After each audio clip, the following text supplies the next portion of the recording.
king, a tidal wave. Essence perfect, life looks brilliant. Give me more of this. I'm out of control, about to blow, and I've been caught in the undertow. So toxic, but I can't get enough. You're firing me, firing me. Yeah, you're firing me, firing me. You've got me hypnotized. Push me out of myself. You've got me hypnotized. Whoa. I can see, I can hear, going crazy by the light. It's got me hypnotized. You've got me hypnotized. I get you out of my hand again.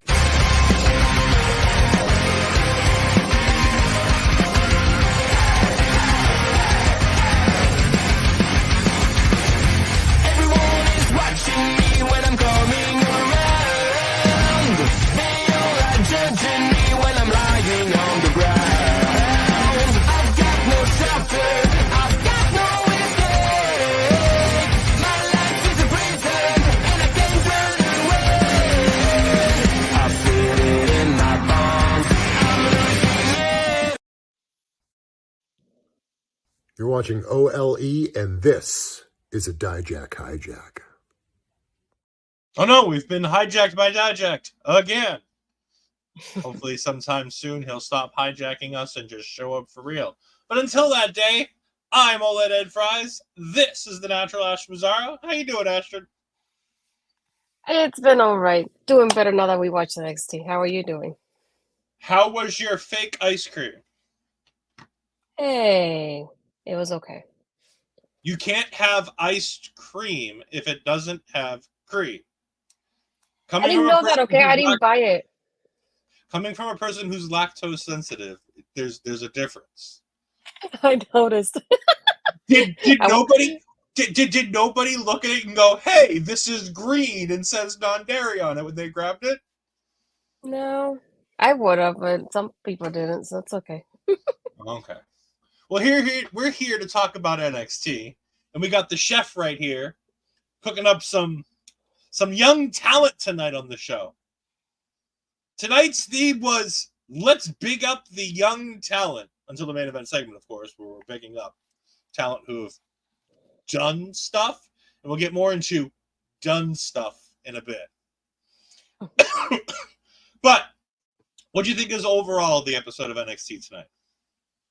I think this was really good, at least for me. And I was like, we had a lot of action that I don't think I had any like low moments tonight.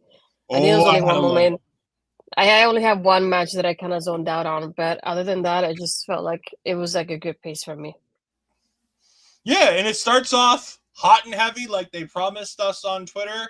Street fight. Jaida Parker versus Michin, and woo! These women went to work. Me and Astrid, if you haven't seen it yet, please go ahead and give it a look on the Ole YouTube channel. We reviewed TakeOver Rival last night on Ole, and woo! There's a difference between that street fight and this street fight, isn't there? They used weapons as opposed to Baron Corbin and Bull Dempsey, who didn't use weapons. Really? I think Jaida Parker was the star of this match. Like, all right, hold on. Mm-hmm. Jaida Parker is a star. Jaida Parker continues to make herself feel like a star. But I'm going to take a moment and step back and talk about Mia Yim for a second here. She made Jaida Parker look like a Hall of Famer tonight. She helped Jaida Parker look like the star Jaida Parker's going to be. And you knew how happy Mia Yim was with this match when it was over. Why? Because, again, for the second time, they caught her looking up after being beaten, smiling the biggest Cheshire Cat grin up at Jaida Parker as she celebrated. Mia Yim is doing such amazing work. And this is what Mia Yim should have been doing all along. I don't need her with the OC. I don't need her with anybody. I just need Mia Yim going out there and being the HBIC and just being a badass bitch who goes out there and just handles her business. Because that's what I know WWE doesn't want us to know that, but that's what the B stands for in HBIC. So boss in charge. It's the PG version. Yeah, but like that's what she called herself on the indies. Yeah. Like that's her term for herself when it comes to her in-ring work. She did fantastic tonight. But you can't sing Jaida's praises without talking about how good of a job Mia Yim did to put her in a position to succeed, to give her the opportunities that she gave Jaida in this match. That dive to the outside where I go, no, Mia, you can't make that. No, Mia, I don't know if you can get that far out of those ropes with Jaida Parker sitting on a chair. And then Jaida moves and she eats the chair. And I'm like, I was wrong. You did make it all the way to the chair. Good job. I've never seen so many memes in such a quick way, or just that moment alone. And it just it's just basically a little bit of how a badass Mia is, because not only is she able to show off herself in that way, but she's able to like uplift and show off Jaida even more. Because we said it here before, Jaida has been doing great work. She has that confidence, that look, the rest of she has it. Whatever she has what she needs to succeed. She just needs those kind of storylines to like kind of catapult her a little bit more and more to that, to the higher level, to put it like that. And this was definitely a good way to do that. And I kept thinking, like, even before the show started, it just, to me, it didn't matter who won. It just, to me, it was more about like how they looked at the end. And I was like, I'm happy with either one of them winning. But in the end, just like when you see not only Mia being kind of like this gatekeeper for NXT, but Jaida getting uplifted and highlighted in such a way. Oh, thank you. I can't do a heart. I'm terrible at it. There you go. But it just, this match is exactly what it needed to be and so much more. And I'm glad this happened. And I'm glad this was the opener too. I feel like this was exactly what we needed it to be. And to think later, we had, counting everything, we had, is it 3 women's matches? Yeah, no, wait, 1, 2. Yeah, 3 women's matches. And we still had like women's segments throughout the night, like we usually do. So it's NXT being NXT, highlighting the women as we usually do. And this match is another one that, even though it was a great opener, this could have been a great main event as well.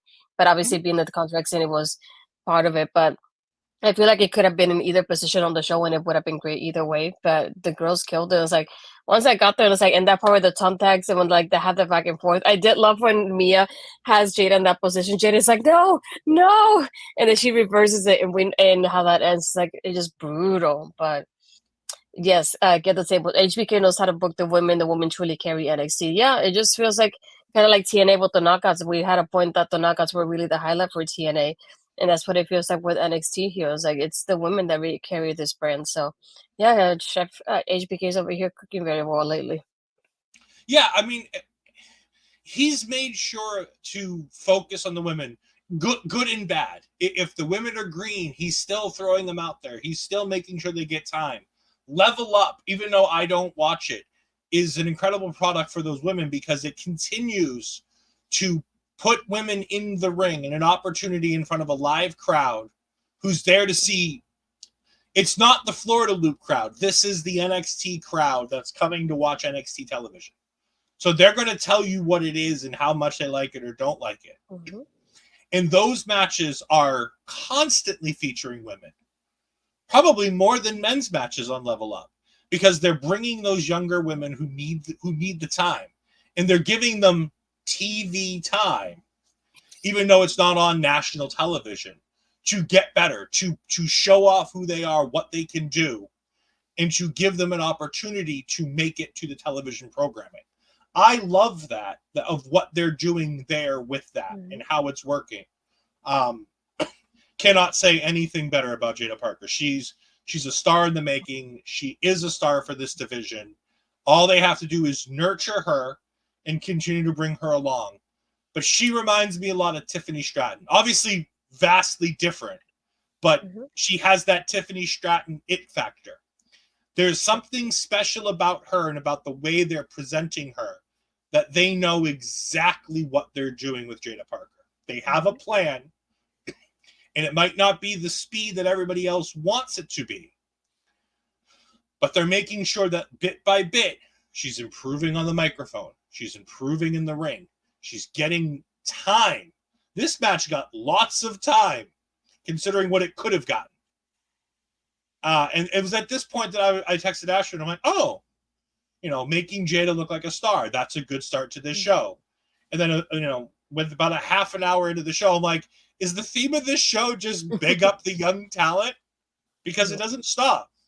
We move right into our next segment. Ariana Grace. I love Ariana Grace. Her heavy sighs.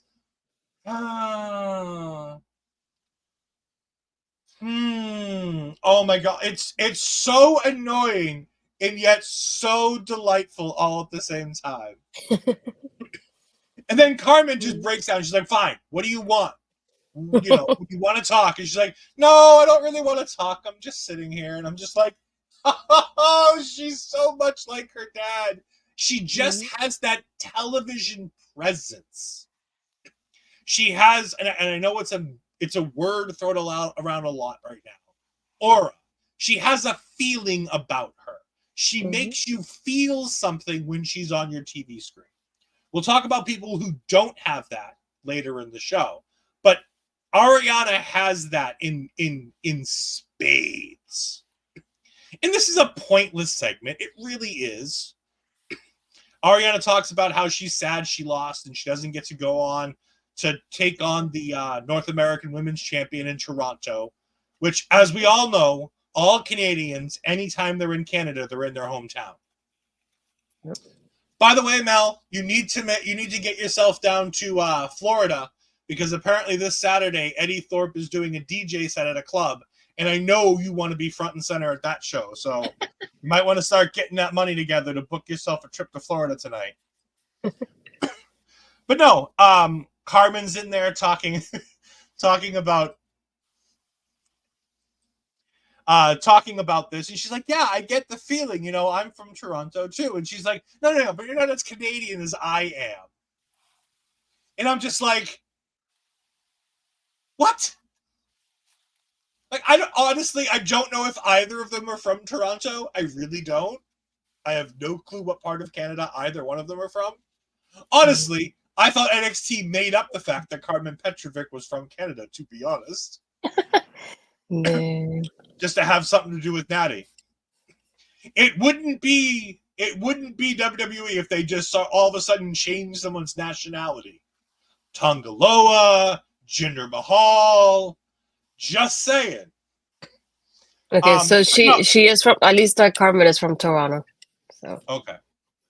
As Carmen's doing this and talking about it, Jacy, Jayne, and Jazmyn, as I call them, trashy toxic redo, come in and go back to being the mean girls, which I hate because they're bad at it and they're not really entertaining. So here's the thing. When Mandy Rose was the mean girl, it was fun and entertaining because she was good at it. When Tiffany Stratton was the mean girl, she was good at it. When Jacy Jayne's the mean girl, she kind of sucks at it. And Jazmyn has no visible charisma. She doesn't have it yet. She doesn't have the eye, let alone it. But it sets up a match later on. Honestly, I thought they were setting up a match for next week. Apparently, the match was later. Me too. I guess I missed out the wording for when they said it was for tonight. So when I was putting the card, because I write the card for when we put it on YouTube, and I didn't put it in there for that reason because I was thinking it was for next week at first. So I was like, I had everything down and stuff for that, and then I double checked that Ariana's from Toronto as well. So there you go. Spare change. Clink, clink, clink, clink. Spare change. Clink, clink, clink, clink. But no, again, it's a semi-pointless, fun segment. It featured 4 NXT women to put them on the show. It motivated a match. So it wasn't entirely pointless, but it wasn't important either. But it is what it is. We then get into the very heavy video package portion of tonight, which I loved. Normally, I'm not a big fan of heavy, like super heavy video packages. They set up through a backstage segment or a video package vignette every single match on the Heatwave card. Yeah, pretty much. Kudos to NXT. Kudos to NXT because they gave us so much good stuff. And honestly, there's nothing to talk about with these. They're just well done, well produced vignettes to explain who everybody is, what they're going for, and what their motivations are going into these matches. First one is Javon Evans. Has a real fun video package talking about how he's young, how this is his first real big opportunity, and how he hopes that he's going to come back from his first trip abroad. He had to get his passport for this trip. His first trip abroad, and he's hoping to come back 10 pounds heavier with that NXT championship. It was good. It didn't do a lot. It didn't tell us a lot of new stuff. But again, it introduces the people to Javon Evans, and it set up the main event, which was nice. No Catch Republic comes out for their match with Hank Tank. But first, Kalani Jordan gets a video package. And Kalani Jordan gets a very well done video package explaining that she's a gymnast and how in the gymnastics world, you know, it's all about me and me and me, and how championships can never be taken away from you in that world. Once you're a champion, you're always a champion. In WWE, that's different. This title can be taken away from me. So I got to make sure I go out there and I earn it. And I'm like, okay. And then she brings up this fucking Lonnie bullshit. And I'm like, no! Stop it! Just stop with the Lonnie crap. Just they're getting used to it. It's gonna keep happening. No, I refuse. I draw my foot, my line in the sand with my foot. No. I've gone as far as I go and I can't go no more. No, it's gonna keep happening. But I really love this because I feel like we don't know much about her life. And I feel it's one of the few times that we get to know about her life and her background. Because she said, "Oh, I'm a 5-time junior Olympic," and I like how both her and Sol, because Sol does the same thing later. They both give quotes to basketball players. I believe hers is Michael Jordan, and then and then LeBron for Sol. So I like how they basically give the same type of like promo itself, but like for each of them individually at the same time. So it just shows you how they're the same but also different too. And I really like how they portray that during both packages. It's a great video package. Again, it sets the stage for that match without having to have them on the show, without having to have them go face to face and make it feel like it's something it's not. It's just a fun video package to set up a match between two baby faces. Good friend Noel Taken jumps in the chat to say, I need his character to be more than I'm bouncy. I agree. Javon needs to be more than I'm bouncy. And I feel like we're going to get there. But at least he held his own in that main event segment. We'll get to that later. But I feel like he really gave us, he didn't give us more information, but he gave us more fire. He gave us more spirit. And again, we'll get into that when we get to the main event. But I think the main event segment did a lot for him in this. We then get the match between the No Catch Republic and not the No Catch Republic, the New Catch Republic, and Hank Tank. And again, another segment where we make the younger stars look really good. Yeah. Did Hank Tank look really good in this match? Like, yeah, really good. Like. The match is fine. Like it's a good television tag team match. Nothing to write home about. It's not 4 stars. It's a good 3.5 star, just good tag match.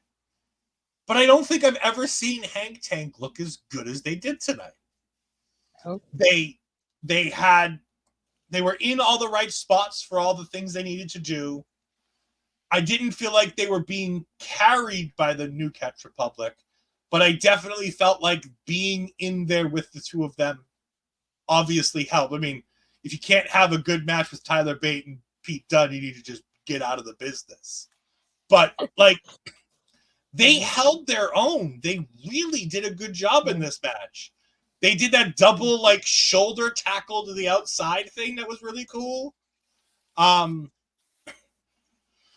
When Hank brought Pete Dunne up, when Pete Dunne had that it wasn't a triangle, but it was kind of like a triangle. He had his legs around Hank's head, and he had Hank's arm, and he was trying to bend it. It wasn't quite a triangle because the arm wasn't in the right spot for it. But Hank picks him up, and instead of just dropping him down like everybody does, he takes this great opportunity to just, like, take 4 steps backwards to lean into Tank, who's holding onto the tag rope, which was so great. Like, holding on to a tag rope, making the tag rope feel important, and make the tag to get involved in the match, and, like, slam Pete Dunne down, and then have Tank coming off the top. That was a really cool spot that I hope they continue to do, because it's very repeatable, but at the same time, it's a great looking spot. They lose the match, and the New Catch Republic wins, as they should. But Hank Tank come out of this, and I'm like, I like you guys a little more. I mean, I can't like it too much. It's Hank Tank, but they impressed me tonight. I was thoroughly impressed. I really liked this match. It got a 2 segments. It got a commercial break in between, which I thought was crazy that they took it. But again, they gave it time. They gave it time to develop. They gave it time to do its thing. And shockingly, if you give talented people time to do stuff, matches are okay. I also feel like, don't get me wrong, I did enjoy the match, and I'm glad they got the spotlight because I feel like it showed them off more. But I also feel like they never had an opportunity like this before to, like, really show off any progress they have made, because we've seen them in, like, little, like, tag matches, but they feel like squash matches. So you don't get to see more from that. And then at that point, we started seeing them doing, like, more backstage segments. So we just didn't get much of that from them. And then seeing this tonight, I was like, I love how great they looked, but I was thinking, this is actually feels like the first opportunity they've got to really show off themselves as a team, and even, like, individually, if you think about it in the ring too. And it just made me think of, like, yeah, this is the first time I feel like I could actually see them have, like, a lengthy match, enough for it had time to breathe and give us something from them that we enjoyed. And I really love it. I'm glad for them that they got the spotlight, and I'm glad they called out the new catch in this situation, and make this happen, and this kind of create this opportunity for themselves. And I just hope they keep continue on with doing this. Even if they decide to go against another team later, it's like, hey, we got a loss, or we can face somebody else and win, or something like that, and get another match. Because I enjoyed it, and I want to see more from them. See it, like, having this type of spotlight. I feel like they needed it, and we usually don't get much from them. So this was very much needed at this time. The other thing I'm going to talk about when it comes to this match is Booker and Vic. Boys, one of you needs to go. I know who I'd prefer, but at this point, I don't care which, as long as one of you gets the fuck out of there. Because Vic asked some stupid questions tonight. So did Booker, don't get me wrong. Booker did his usual, I'm going to say stupid shit. But at one point, Vic Joseph asks Booker T, one of the greatest tag team wrestlers of all time with Harlem Heat. I know Harlem Heat's before your time. I know you don't know who I'm talking about when I talk about Harlem Heat. I know who you're talking about. Sure you do. It's okay. No, for real. Oh, okay. You know about Booker T and Stevie Ray? Yeah, his brother. Yeah. Yeah. I'm just teasing you. I know that you're a newer wrestling fan, and Harlem Heat is definitely before your time. Hey, my parents watched wrestling when I was younger. I know a couple of teams here and there.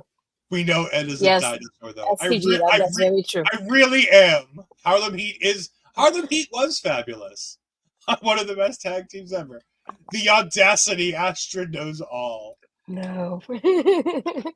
But no, the idea that Vic Joseph could even imagine a world where Booker T and Stevie Ray didn't test themselves. Like, the fuck are you talking about, Vic? Like, they were multiple time tag team champions in a time where WCW had some really good tag teams.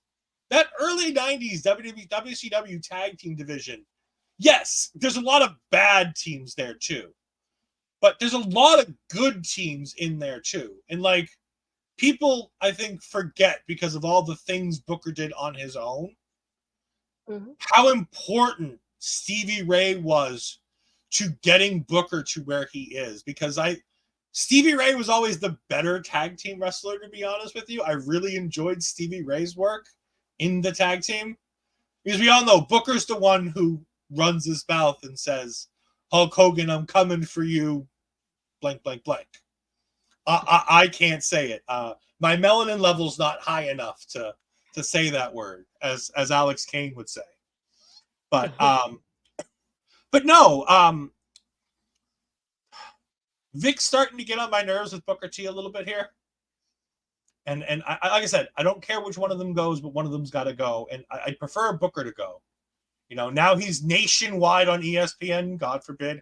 Now more people have to hear his shitty podcast with Brad Gilmore, who by the way, is a bad host. I'm not a huge fan of Brad Gilmore as a host of that podcast. But then again, having to try to contain Booker must be a full-time job there. But at the same time, you think about it, Booker's like almost in a Delulu state where he's doing commentary. And I feel like sometimes Vic doesn't help him out with that. Booker T doesn't even remember Stevie Ray. Oh my God. It wouldn't be Booker. His school is pretty much a feeder system. But you could have a feeder system without having to have Booker T on television. Like, you can still pay Booker T to let NXT talent go to reality of wrestling. And by the way, don't act like Booker T is like not gaining out of this. People go to those shows more when the NXT talent comes to reality of wrestling. Oh, yeah. And by the way, there's been very few reality of wrestling stars that have come to WWE. So when we start talking about feeder systems, they're not evolved. Hell, they're not even chaotic wrestling, which is a group up here by me, which has had the likes of Donovan Dijak, Ivar, Kofi Kingston, Tommaso Ciampa. There's a long on their website. They have a list of people who have come through the chaotic system that have ended up in WWE and WCW. Like, there's a long list from that school, mostly because Killer Kowalski ran the training school for a while before he started to pass away. It changed to the New England Pro Wrestling Academy, where Dijak is now a trainer. He's now a part-time trainer over there, so chaotic wrestling is going to only get better as the young talent from chaotic wrestling gets to be mentored by Dijak. But don't be bad-mouthing Disco Inferno. I mean, there's only one Disco who? I mean, Disco Inferno had his time, but let's get this right. Alex Wright did one thing really, really well, and it's this. Mike does the swerve dance. I do the Alex Wright. As back to Booker, he craves the spotlight. He does. And I need the WWE needs to stop giving it to him. The same way they stopped giving the spotlight to Jerry Lawler. Just say it. Booker T and Jerry Lawler are starting to become a lot alike in a lot of ways that people aren't going to like. Disco's time was when the clock was broken. Disco Inferno is still, at all these years later, in my top 10 of jobbers in World of Wrestling.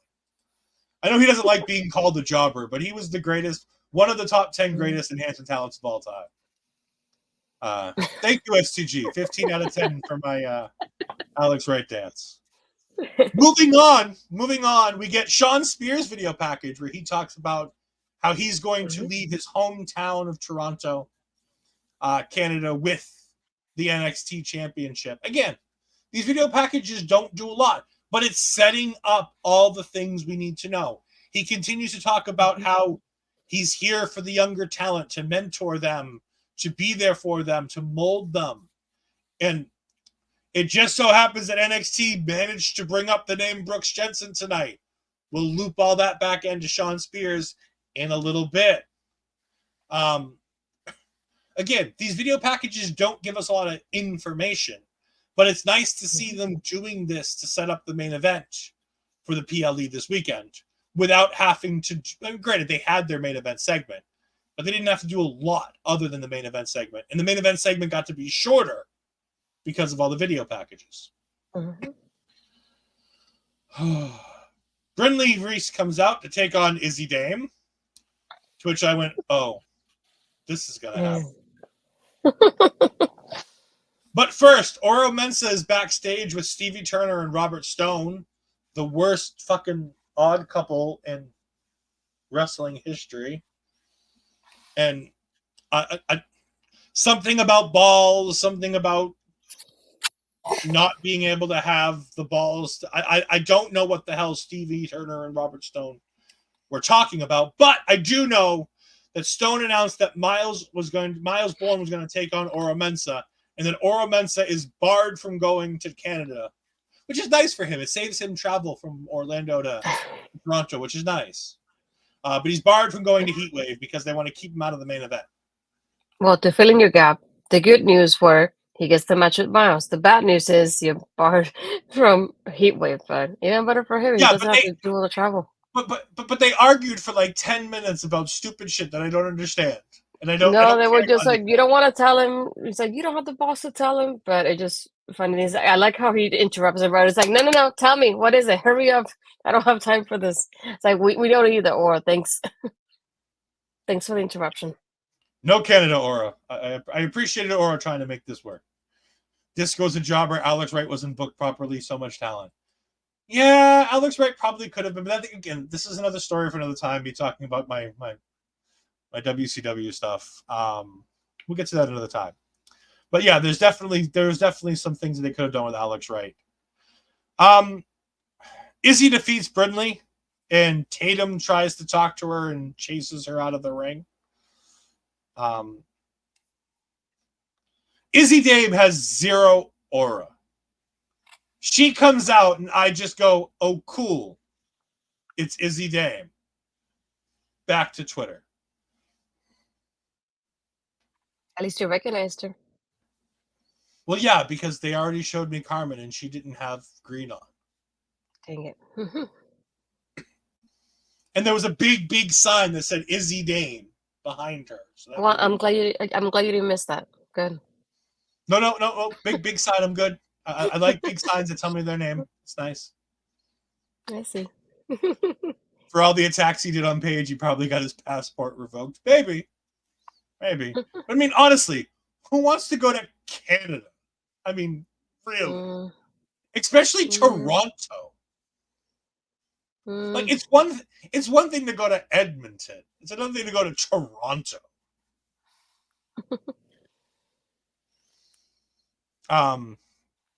What did you think of Izzy Dame versus Brinley Reece? It was a match, and it happened, and I'm glad Tatum was there so she can run off Izzy from there.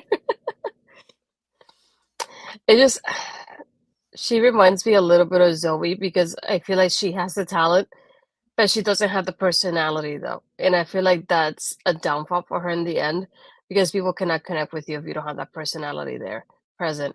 Like people don't know whether to cheer or boo you if you think about it that way. And it's like I liked because when she was with Kiana, it gave her a little bit of a personality there. But again, I have mentioned before is that we don't know much about her story. They give us a little bit about her story now, about her volleyball background, but still, just like aside from that, there's not much to her. There's no personality. You can tell she doesn't connect with the crowd because there's no really crowd reactions when she comes out. So in the end, it's just like I feel like they really need to like build her up in that way. Yeah, and Mike the Ref says Izzy has the personality of a Zelda NPC. And Noel asks a very interesting question. Is Izzy Dame the volleyball girl? Yep, that's the one. That really cool vignette that made us care about Izzy Dame that we've already forgotten about that was 2 weeks ago. I want to like Izzy Dame.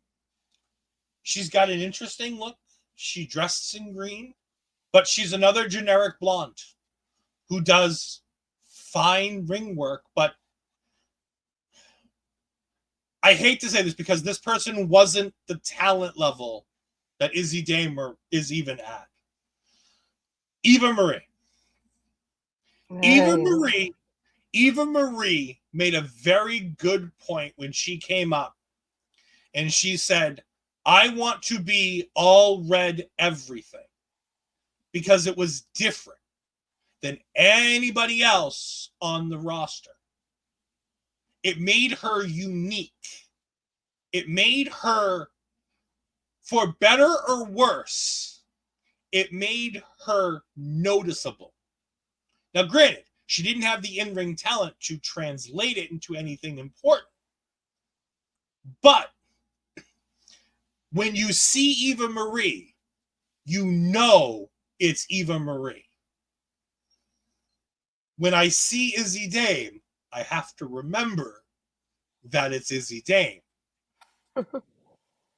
like I said, it's not that bad, Noel. Like, it was a really good. We talked about how much we liked the vignette, how it made her feel personable, how it related us to her. And 2 weeks later, we're talking about how bland and boring she is again. That's a problem.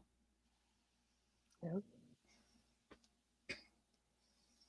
It reminds me of the early days Bird Lady.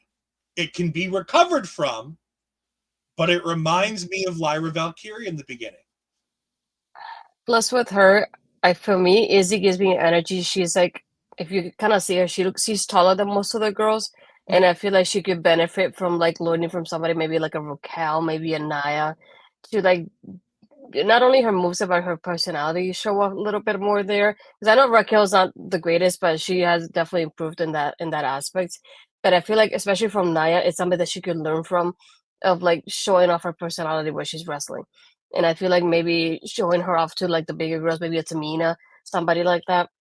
I feel like she could probably learn from those like bigger girls and like taller girls and see even like, this is how you can do wrestle but still show off your personality here while you're wrestling. So I was like, I feel like you can do that and highlight her more as one of like the taller girls on the roster. Yeah. So I would I do something believe like so. that with her. Yeah, she's billed at 5'10". I'm just looking something up because I think I have a name of somebody who I think I would want Izzy Dame to talk to and get down, and it wouldn't be hard to get this person down there. I just got to make sure that I have. Yes, I do. You know who Izzy Dame reminds me of, who she could be if she puts in the work and they find something? Michelle McCool. Yeah. I think she looks a little like Michelle McCool. I think she's got that same vibe. Like I said, they're both 5'10", which is what I was looking up just now. But like, I think that's the kind of person who I think needs to have a sit down with Izzy Dame and be like, this is how you do this. And even have Mark come in and talk to her. And have Mark sit down and talk to her because, you know, at 5'10", she's definitely a bigger, like you say, a bigger girl on the women's roster. It's bigger. I wouldn't mind having Mark come in and try to teach her how to wrestle like a big man. I understand Taker has a foot on her, but I feel like Taker, the difference between Taker and his competitors and Izzy and the other girls in the division, with the exception of like Lash Legend, I think there's a lot of similarities there that having a sit down with Taker and McCool, I think would do Izzy Dame a lot of good. Especially with helping Izzy find something in herself. Mm-hmm. Michelle McCool is remembered because she was iconic at being a character. Good or bad, that character doesn't always age well, but Michelle McCool was the pinnacle of what Jayne wants to be. So I think it wouldn't be a bad idea just to bring Michelle McCool and Undertaker down to the PC and have them do a weekend. Have them do a training session with some of these television talents and have them do a character course, do a promo course, have them get in the ring with some of the big, like, how great would it be to see Obafemi get in the ring with Taker? Or you get in the ring with other people and have Taker there watching and have him give Obafemi some advice. Not that Oba needs a lot of advice, but I mean, Taker's going to be able to give him, you know, so much great advice. No, I don't necessarily mean that she needs to do choke slams and things like that. I just think that there are things that she can do being a taller woman that Michelle McCool can help her do. Because Michelle McCool didn't do, leg drops and choke slams. Michelle McCool was a very fluid and technical wrestler. And I think there's a lot that Izzy Dame could learn from Michelle McCool. Yeah, Taker knows a lot about the chokeslam and things like that, but we forget how watching new Taker versus watching old Taker, like 90s Undertaker, late 90s Undertaker, there's a lot of special in late 90s Undertaker that people don't remember of that man. And I think that there's a lot that the two of them could impart on Izzy Dame and the rest of the locker room. Speaking of people who could use a little bit of teaching, we go to the classroom for Chase U. Andre Chase is giving us, a history of Toronto, where the only real history is that Johnny Gargano and Tommaso Ciampa won the NXT tag team titles in Toronto. Funnily enough, they're challenging for the challenging for the WWE Tag Team Championships on SmackDown in Toronto. I think they're going to win them too, by the way. That'd be cool. I think that's the reason we got a DIY reference here, is because I think they're winning those tag titles on Friday. But basically, this is all about Ridge and Duke Hudson talking. And we finally find out what the drama was last week between Duke and Ridge. Ridge helped Duke win. By the way, I completely missed that when we did the review of that tag match. I remember him pushing Andre out of the way. I have zero recollection of him helping Duke get the pin. They showed me the pictures and I go, why did you doctor pictures to make him look like he helped you? I don't remember this. It's a fucking Mandela thing. I don't remember this at all whatsoever. It has been 1 week. This reminds me of when Ethan attacked Oro and Noam Dar. You're like, no, it was Gallus taking the credit for it. It was always Gallus. Yeah, and I was like, no, they never said it was them. The timing of this is just amazing. No, I like them coming up with the pictures though. And they're like, but why? Why would you do it?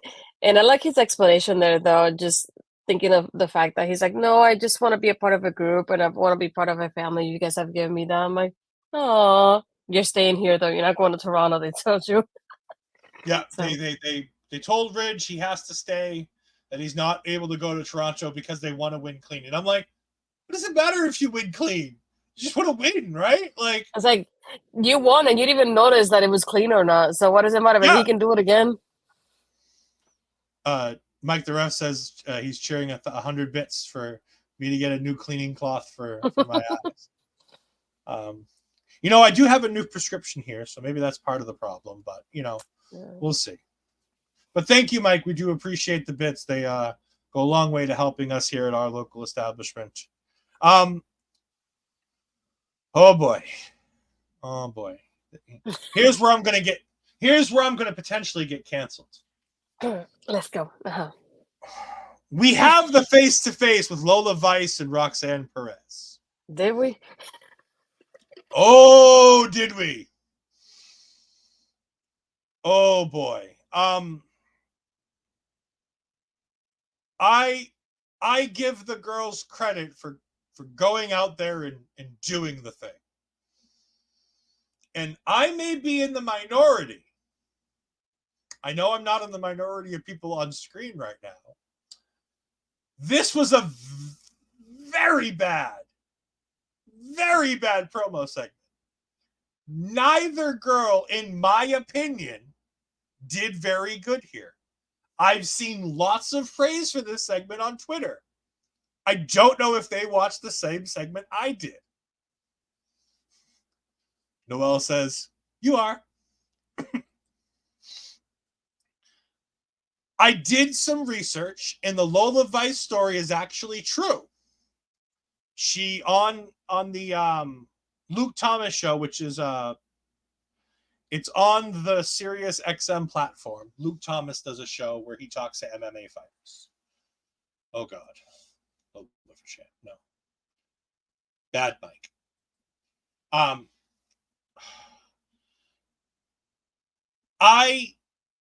I've told things like I know how I cry when I'm starting to tell a story that's hard to tell, that's personal, that makes me feel things. Lola didn't cry the way she was. I didn't believe Lola's tears. I believe that it's a painful memory that hurts her. And everybody deals with grief and tears differently. But these felt forced and fake, even amongst a real story that actually happened. And while it's a heartbreaking story at 14 years of age, to have to give up being a potential Taekwondo master, to change your reality and to start providing for your family, to, at 14, to provide for your brothers and sisters because your dad was trying to do it all himself and your mom was sick. Like that's a real thing, and that hurts, and that's bad. And, I feel for her on that. But, Noelle says somebody backstage told her to cry. I feel like that story should make you cry every time you tell it. Like, I don't feel like it's something you should have to be told. Her shaking her ass for crying was different. Yeah, that was something at the end of this segment. I didn't feel like it was authentic with Lola. And I'm going to let Astrid pick up on this because I know you want to talk about your favorite, Roxanne Perez, and the rough time she had here with her own stuff. It's just, first, the tears from Lola made me not believe the story. They made me doubt it. And that shouldn't be it, because it should have been more of a story that I should feel like I could feel like relatable towards myself. Working hard and migrating from Puerto Rico, being here. I get her story, but at the same time, with her tears, I didn't believe it, and I couldn't relate to it because of that, because it felt so fake and forced. And then her, like, not even dancing 5 seconds later doesn't help the story at all. It makes me feel like it's even worse that it's not real. It's like, if I have to Google if your story is real, we have a problem. We do, because I should have believed you from the start with your tears, and I didn't. That's the first thing. And with this one, I was so disappointed because the timing here was so terrible. There were so many moments of, like, Roxanne would talk, and then she will end up being quiet, and then she's kind of like waiting for Lola to say something, and Lola's like kind of like thinking, I don't know if she was thinking of what to say, but she was like looking around and then huffing and puffing here, where she's like, and I'm like, no, it's your turn, say something. And she wouldn't. They had a very big delay within each other, and it feels so awkward, because when you have that, like, awkward silence and the crowd doesn't know what to do, again, that's another problem there too. And it's like you could feel like the timing was off, because even Lola said her story, and then Roxanne ended up interrupting her at one point because she didn't know she was done. It's like, yeah, I get your story, but it's like I understand it. And then at that moment, it's just like that interaction that felt really awkward as well with the timing. And then I'm like, what is happening with these two? I don't know what it was here, but the timing was very, very awful. It definitely didn't work out. It didn't help the segment. I feel like their beef on Twitter was better than this on screen. And it really was. That back and forth of, like, you're not Latina enough, you don't speak Spanish, and things like that. I was like, why didn't they bring this up during the promo? They could have, continued that in the promo. And even Lola's like, oh, I'm going to make you speak more Spanish than you ever have. Where was that attitude here? Nowhere to be found. And it's like, I don't know what happened here, but it just didn't connect for me. It really didn't. And I was so disappointed because I know it was partially both of them. It wasn't just Lola. It just felt so awful here. I was glad it was over, but it was over. I was so done with it.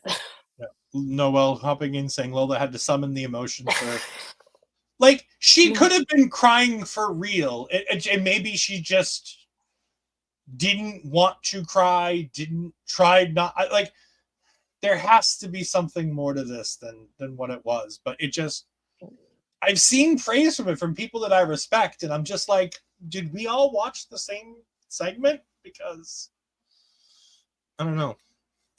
We have another great Ethan Page video package for the main event, talking about wanting to leave Toronto as champion, and there's a lot of good in that. Again, there's no depth to any of these. It's just the basic, here's the story to explain the four-way, which is fine. They've built the four-way fine enough. I'm okay with the four-way.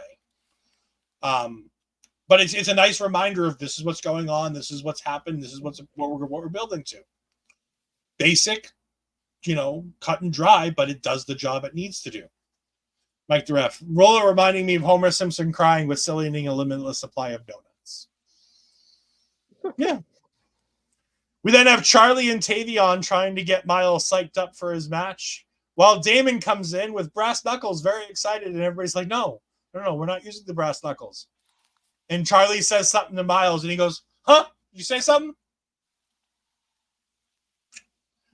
Good job, Baby Orton. By the way, shout out to Amanda Savage for saying that we need to see Baby Orton versus Real Orton. Yes, we do. I do want to see that match at some point if we can. Mel's favorite segment of the night, Eddie Thorpe DJing at a club over the weekend, and him having a segment here with the ladies. I say the ladies because I have no idea who the fuck they were. Danny was in there. She's the only one I recognized. Oh, Danny Palmer? Didn't even Yeah, she was on it. She was next to her. Gone so long, I forgot what she was. I know the name, but like, yeah. But yeah, no, there's a group of girls there, and Lexis King comes up, shit talking EDM music and talking about rock and roll. And I thought we were gonna get into Rap is Crap with the Mid-Southern Rednecks from WCW. There's an old faction where they made a song called Rap is Crap with Mr. Perfect. It's an awful song. It's an West Texas Rednecks. Thank you. Couldn't remember the exact name. Yes, the West Texas Rednecks. Oh God. End of the line WCW was real bad for a period of time there. But yeah, we're getting Eddie Thorpe versus Lexis King. Are you excited? Come on, Ash. Tell me how excited you are. Is that not enough? No. Mike says we needed Curtis Axel to complete this segment. We get Oro versus Myles. This was a good match. It was all right. Baby Orton's improving. That drop kick that Vic was talking so gushingly about, where he completely missed Oro, was a pretty bad spot. But otherwise, it was a pretty good match. Damon Kemp tries to make Baby Orton use the brass knucks, and that causes Baby Orton to get Myles Borne. I've got to stop calling him Baby Orton like I write in my notes. It gets Myles distracted, which allows Oro Mensah to hit the big move for the win. Oro gets a big win. It doesn't make Myles look any worse because he's semi-protected with the way the finish works out. And it continues the downfall of Damon Kemp and the no quarter catch crew. Spoiler warning. Go ahead and I'll wave my hand like this again when we're done with the spoilers. So if you don't want spoilers for TNA, go ahead and go away for 5, 4. Or just mute us. 2, 1. So the no quarter catch crew showed up in TNA to attack the Rascals over the weekend at the TV tapings in Chicago. What are your thoughts? You didn't say Candy Crew. When you said no quarter cash crew, I was going to say who? Because I'm so used to saying you're saying the Candy Crew. No, again, this is just, more than anything, just to progress that story, because if you see it there in the locker room when Damon gets there with the brass knuckles, he sees Tavion on the other side. He's like, kind of like, what are you doing here? I'm like, did he forget that he's like, I guess, in after winning the match? And he's like, well, he's here. And then if you notice, even with the entrance, because we do get Myles and then Tavion and Charlie in the middle as like the leader of the group, but then Damon's on the side, just like not participating at all in this. And even outside, we get that back and forth between him and Charlie, and he's like telling Myles, no, use the brass knuckles. And that's such a huge distraction for Myles. And at that point, it's like Charlie's like, no, like don't worry about it, like let him just win. And I like having Oro taking advantage of that because I feel like Oro needed that win. But also at the same time, like you said, doesn't hurt Myles, and it progresses that story of like they're having miscommunication between Charlie and Damon being there. And even like we talked about just now in TNA, Damon wasn't even part of that either. So it just keeps going with that storyline even further, which I like to see how it progresses even through the night tonight. All right, we're back. For those that muted us, welcome back. Yeah, I think it'll be interesting to see where that goes in the future. Obviously, it's, we know where it's going. Damon's getting kicked out of this group, but it'll be a nice way to get there. Really, really good Wesley Obafemi video package. We get extended portions of Obafemi talking, but again, it's hard to say how good it really is for Obafemi because anybody can sound good when you can be edited and cut up into short little spirits. But I think Obafemi did a really good job. I think that the visuals here are really good. They constantly had the shadow of Obafemi behind Wesley on that little those garage door things that they have in the back of the arenas. I thought that was really cool to have the constant shadow moving to encompass Wesley's shadow with that. I thought that was really cool way to do this. Very excited for this match. Wesley's one and only opportunity, singles opportunity for the North American Championship. And again, if you want to hear our predictions and our previews for these, please make sure you check us out Saturday afternoon. We're going to have it go live. We're recording it in a couple days with our good friend Stephanie Hypes is coming in to join us. Astrid's good friend, not mine. I've never met the lady. I can't wait to meet her. I'm a fan of her work, but Astrid, of course, the booker extraordinaire, like Chef Sean here. Astrid, cooking up some great pre and post shows. And who do we got in the post show? From the Angle podcast, we got Joey Carney coming in. So Astrid doing some serious work on the booking side for this run to go ahead and get us going. We find TNT, Tyson and Tyreek are fighting with Gallus, and that match is not happening apparently tonight because of them getting into a fight backstage, which is fine. I don't mind when you push matches off because at least they gave us a reason. They didn't just pretend like we were stupid and we didn't remember the match was happening. They gave us a segment to push the match back a week. I'm okay with that. And by the way, Tyson and Tyreek looked like they were getting the better of it for a little while until Gallus got the chair. They were doing pretty well. So I don't hate this. It gives me a reason to want to see the match next week. Brinley's talking backstage with Idris and Malik, and she's really down and she's not positive, and the words of Izzy Dame are starting to get to her, and Malik's trying to cheer her up, and Idris Enofe is being Idris Enofe, and I can't wait for him to go somewhere else because I really want to dive more into this Malik Blade singles run and Malik Blade with Brinley Reece. I think there's a tiny bit of chemistry there that I'm okay with. Tiny bit. I'm willing to give it a chance. I'm done with it. I'm done with Idris Enofe though. I don't need him no more. He can go away. Find something for him to do. And then the OC come in like a bat out of hell and yelling and screaming about wanting to, I think, take on the OTM after Jada's big win tonight. They're very angry about it and they want to take on OTM. So I'm assuming we'll get that next week too. I'm hoping that's a street fight too. I think that would make a lot of sense. I think that'd be a lot of fun to have that be a street fight too. No.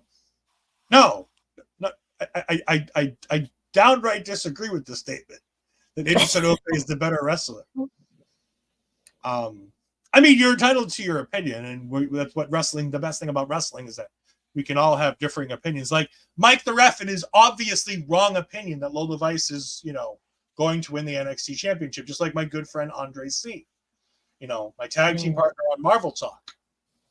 But they obviously have their wrong opinion about Lola Vice becoming the NXT Women's Champion this weekend. No, bad Mike. No. Somebody's copy and pasting this a lot. Don't make me put you in timeout, Mike. Don't make me put you in a timeout. Astrid, you had a wrestling match tonight. Talk about your wrestling match with Carlee Bright here. With Kelly's daughter. Oh, please! All right, please, for the love of God, no! I don't need to see any more of Kelly on my television screen. I saw her. I saw enough of her when she was on my television screen. I didn't have a choice. Please don't bring her back more. She's the only woman to defend the world championship. We gotta give her some credit here. Come on, dude. What world championship? No, when she teamed up with Edge? You don't remember that? Oh my god. It was when Vicky was against Edge. No, I remember. It's bad, which is why I don't like to remember it. No, All right, so my memories of Kelly. Extreme expose, all kinds of bad shit that she did afterwards. By the way, I'm not a huge fan of Extreme Expose. I think Extreme Expose was a good segment for the time and place where it was where we were in the world. However, it doesn't have any right on television now. And I give her credit for becoming a better wrestler. But I want her to continue to be a mother to her twins and leave the wrestling behind. I think the only thing that makes me that makes me feel weird about it is just she was what, 19, I think, or 20 when she did that. Like, she was so freaking young. And I think she retired officially when she was 35. So I was like, that's probably the youngest people I've ever seen like retire like that. That's just me, I guess. But no, I enjoy really Carlee and Wendy. I feel like they did really well together. Carlee was able to show off a little bit more about herself tonight, which is exactly what we needed. And again, it's like Wendy's taking over this women's division. So I'm just curious to what this is gonna lead to.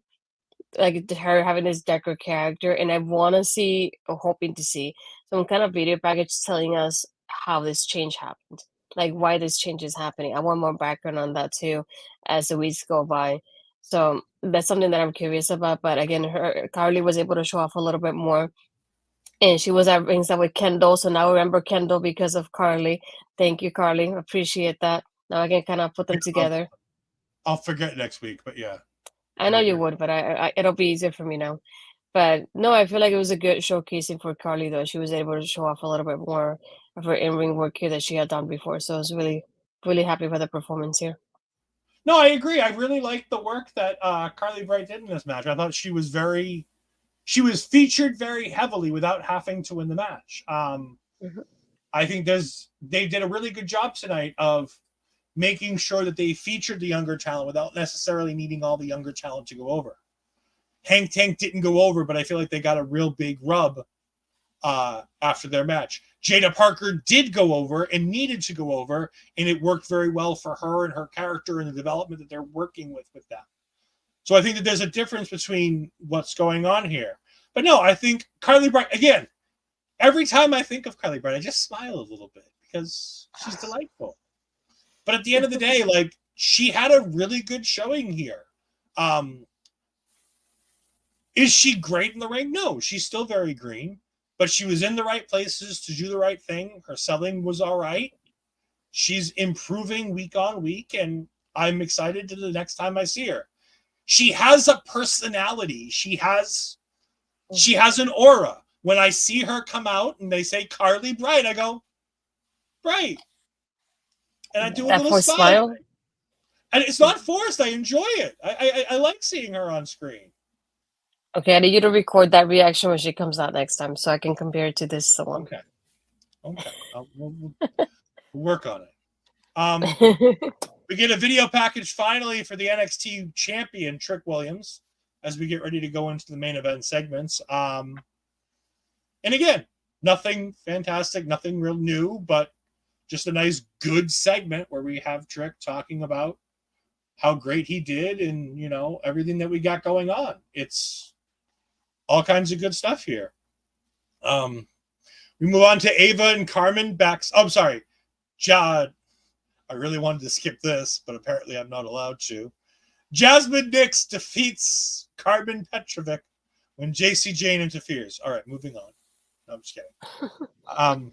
Do you want to talk about Jacy helping Jazmyn next win? I think the only thing that I do like the ending with how she did the Pele kick and everything, and her kicks look really nice. Like her kick up was another thing that was really like really well done. But I feel like I would have preferred if Karmen won this though. I feel like it was more of her time than Jazmyn. And again, Jazmyn's another one that I like her in ring work, but I wanted a little bit more of her personality, and I feel like we're not gonna get much of it because she's with Jacy, and Jacy is like the voice of the group. So I want to hear more from her and see more from her in that aspect. And I feel like we're not getting enough because of Jacy being involved in there. I did like the way that when Jacy went to get involved, I like how Karmen just jumped up and stepped on her both of her hands at the same time. I was like, that was really well done. The timing was really great there. But I feel like I liked the match. I didn't like Karmen losing this though. But again, it also leads to what we have later on.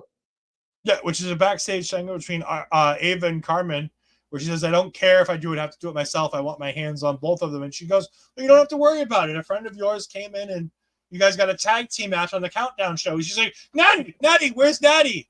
Natty's at home because Natty hasn't signed her new contract and potentially she might be headed out the door by the end of the summer. But Karmen has a new best friend. Ariana Grace! Yay! Ariana, the Toronto girls are going to get their moment in Toronto on the pre-show. Shit, I have to watch the fucking pre-show now. Hey, at least we know there's something in the pre-show ahead of time. That is a help, and we don't have to, randomly me to text Astrid. Mm-hmm. Astrid! The Schism match is on the pre-show. Hurry up! We finally get a Sol Ruca video packaged. It's the final video package of the night, and it goes ahead and talks about Sol Ruca's time in collegiate gymnastics and how it led her to the WWE and everything she's got going on. And she goes, you know what? The ladder match was my environment. It was a match that was made for me. But I lost to the better woman on that night. And they showed Kalani winning. And I'm like, all right, this is cool. It's a nice video package. It sets up babyface versus babyface. It doesn't make them pretend like one of them's a heel. And we're going to get a good match at the pay-per-view, and we'll move on with our lives. And Jaida Parker will take on and defeat Kalani Jordan for that title very, very soon. Fingers crossed. Prayers lift. We then get a rundown of the Heatwave card, which is the main event, which is going to be the Fatal 4-Way match for the NXT Men's Championship.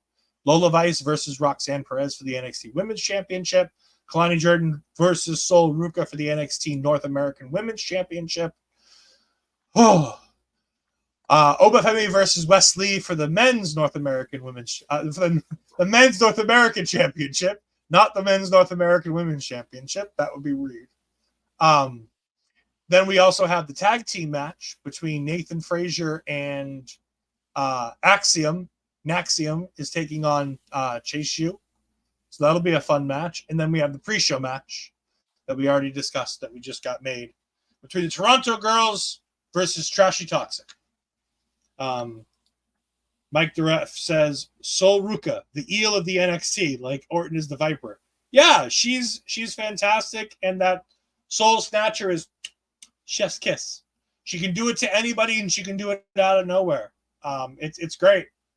I think there's big things ahead for her in her future. And then we get to the main event segment. It is the contract signing between Ethan Page, Sean Spears, Javon Evans, and Trick Williams. And everybody's picking on Javon for being 20 years old and being happy to be here and having his first opportunity at a premium live event.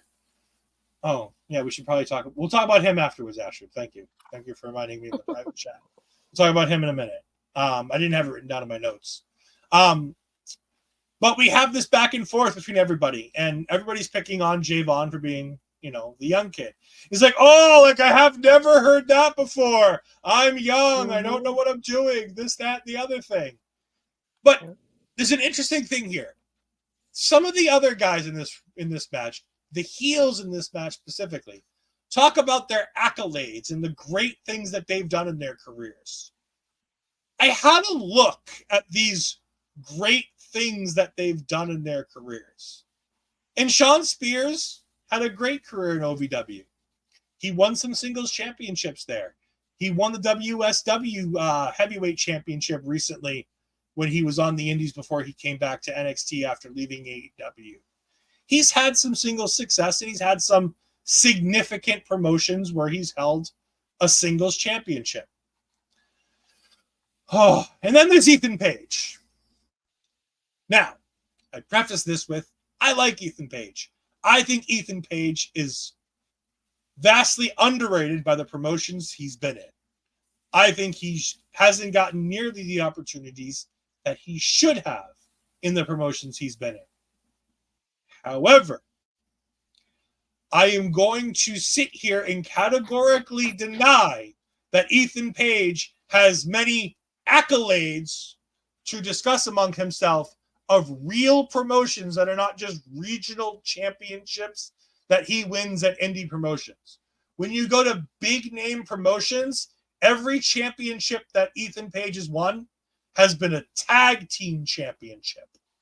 And almost all of them were alongside Josh Alexander and their run as the North. And again, I think Ethan Page is a star. I think Ethan Page is world championship caliber. I think Ethan Page is winning the NXT championship this weekend. However, he has zero right to talk about his accolades as a singles competitor, because as a singles competitor in promotions that matter, he has none. At least Trick has the NXT Men's Championship. As he says, I may be the person with the least amount of experience that's ever held this championship. But guess what? I'm getting better day in and day out. I'm putting in the hard work. I'm going to do this. And Javon Evans is like, look, you guys want to keep calling me a 20-year-old kid. That's fine. You want to keep doing that? That's fine. But I'm going to sit here and I'm going to beat your ass. And he got up in Sean Spears' face and I'm like, there you go, kid. Show some fire. Show some. I like that. And then the moment where the baby faces dispatch the heels, they put them both through tables. And Javon Evans laser focuses on that NXT championship. Mm-hmm. And he goes to reach for it, and Trick just grabs it and holds it. And he's like, back down, young OG. Back down. This is my title. And the young OG is just keeping an eye on that championship. His eyes never left the championship. I love what they did with Javon Evans here. He's not going to win this match. He shouldn't win this match. But I like the idea of putting him in there with guys who are going to be able to make sure to get the best out of him, to elevate him, so that maybe he is the one to take down Obafemi. I feel like he might be the guy to take down Obafemi in the future for the North American Championship. I think that could be something you could give this kid as a this is going to prepare him to go back down the card. Mm-hmm.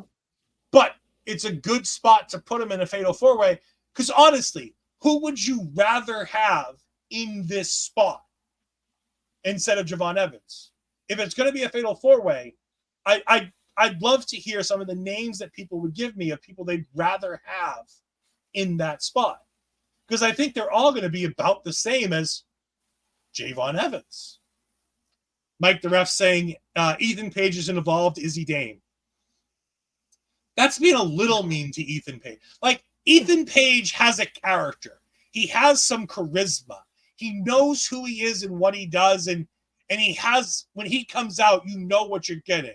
His bad theme music aside, he's talented in the ring, and he can cut a promo that makes you believe in him. And he has a good match, and you feel something when you watch him wrestle. He's not bland and boring, and I forget all the things I know about him every time I see him. What did you think of this main event segment? I think one of my favorite lines, though, is when Sean Spears is talking a little bit too much, and he just tells him, can you tell me the experience that you have holding this championship? It's like, crickets. He's like, exactly, you don't have any. And it's like that moment, I was like, oh my gosh. And I love one thing that reminds me a lot of Trick in this aspect. He already has the crowd in the palm of his hands in such a way. It's kind of scary, but in a good way. because how does he go, I am, and the crowd goes, bouncy. I was like, this guy just got here yesterday. Like, what do you mean everybody's repeating what he's saying already? And it just reminds me of like that kind of energy that Trick has, that it makes the crowd like so like glued to him. And it's like, I don't know how he does it, but I love it. I really love I love the moment, like that moment that he has with the crowd before he really keeps going. Is like the timing that he has with the crowd, and they're able to like have it back and forth there. Nobody's able to do anything like that in this whole segment but him. But I like the way that he goes like, "Oh, I'm a 20-year-old. I'm very young. Like, who hasn't said that? Like, I've heard that before." And I love him coming out. I was like, "No, I'm like, yeah, I'm young, but you also never held the championship, so you also can't say anything about me because I haven't had the championship either." And like you said, thinking about that part when they put the heels through the table, and he has that timing with the championship, reminds me of when he pulled the championship from underneath in that whole segment, the timing of it there. It's like, how is he so young and has that experience that he's able to take that championship, put it right in the middle where it needs to be for that whole shot with all the four guys in the ring. It just reminds me that his timing is very impeccable in that aspect. I feel like a lot of people don't have that, and he definitely has it. And overall, like, just thinking about the fact like Ethan Page is like, I feel like this is his crowning moment. I feel like this is the moment that he's able to like really shine and say, I did this on my own. And that's why I feel like he's definitely the one that has to win this match in Toronto. I feel like it's exactly that moment of like, for other people that have talked about me, this is the exclamation point. And I can't even begin to imagine the promo that he's gonna say, how cocky he's gonna be saying that I had a one-on-one match and I didn't win, but I had three other people against me and I was able to win this match. Like, I cannot begin to have him say that. And I feel like him and Trick would be able to have a back and forth when Trick gets a rematch as well. So it wouldn't surprise me either. And like Noel had pointed it out before, it's like, for Javon, the only thing I would like to see is more than him saying that he's bouncy. And we got that tonight. We got a little bit more fire and motivation from him. I just love seeing it. It was just amazing. It's like, just keep going, keep talking because you're doing great. But I really love that moment. I feel like the veterans were also helping him in that aspect of like making him shine through and really like show him off during the segment in itself. And I feel like they did really well with the segment overall. I feel like this is exactly what it needed to happen. Yeah, and as Noel says, so we're all agreed Trick is losing. I think so. Yeah. I think that's the right call. I think Trick is better chasing. Like Sami Zayn, I think he's a better chaser than he is a champion. Yep. And right now, there's a lot of things with this TNA partnership that I want to see. And I urge you, please make sure you watch the preview show, because I love to fantasy book, and I've got a great fantasy booking for how this show goes off the air. So make sure you go ahead and watch that show. But speaking of that show and coming to the end of that show, we come to the end of our show. So Astrid, tell the good people where they can find us the rest of this week. I keep forgetting about Brooks Jensen. I know you don't like him, but jeez. Fine. Brooks Jensen was addressed tonight by Shawn Michaels. Shawn Michaels came out and said that Brooks Jensen is a drunk, and that's why we haven't had him on our shows, and he's been an annoying little bastard who keeps trying to get into the arenas, and we don't want to deal with him. So you know what? We're going to bring him into the arena next week so we can talk to me and Ava and see if we can even work with this motherfucker, or we're just going to fire him. There. Is that what you want me to say about Brooks Jensen? Pretty much, yeah. Really well done. By the way, Brooks Jensen is going to either help Shawn Spears win this match or try to help Shawn Spears win this match and cost him the match. Either way, he is going to be involved in the main event on the side of Shawn Spears, because he's the person that Shawn Spears has been talking about all this time. One big thing too, I'm glad that Shawn mentioned it, because I know there was a lot of people having back and forth on social media of believing this. When Brooks posted one of the videos, he said he got released from his contract, and a lot of people believed it. So I'm glad that Shawn Michaels said it during this whole segment. It's like, no, he was not released. He was told to take a sabbatical and get himself together, kind of thing. So that's all we wanted him to do. He hasn't been released. We just told him to take his moment, basically have a timeout. But he's been here in the live events and in the shows instead of taking that time out. So I'm glad that that was addressed too, because a lot of people kept going back and forth on that. You muted yourself. Noel says he should have kept himself out of Fallon's bar, which I wholeheartedly agree with. And oh no, Millie, you missed the show. Oh no, I'm so sorry. Millie, if you want, tomorrow afternoon, this will be uploaded on YouTube, so you can go ahead and check it all out and go ahead and get in the comment section on the YouTube channel at our local establishment on YouTube. You can go ahead and get in there. and go ahead and give it a like. And if you haven't given us a subscribe, as we're building on the road to 1,000 subscribers, we're getting there. We're trying to get monetized. So we're on the path to the first portion of monetization where we can start doing channel memberships. And then we're going to be on the road to the second level of membership where we can start running some ads on YouTube and trying to earn some money for this so we can put it back into the business so you guys can get better shows, better graphics, and things like that. But, Astrid, where can Millie find us next so that she's not late next time? As I say, you can find us, not just me, us this week. Wait, the pre-show is Saturday afternoon. I keep forgetting what day because I mix it up with the recording date in my mind.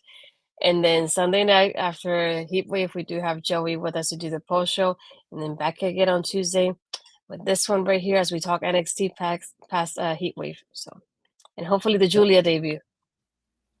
Millie Rose says, I want to shout out about the street fight. Dang it, I'll go back and watch anyways. Millie, if you want to go ahead and talk about the street fight, go ahead and leave your thoughts while I'm going ahead and giving my pitch about where you can find me and everything else that we've got going on.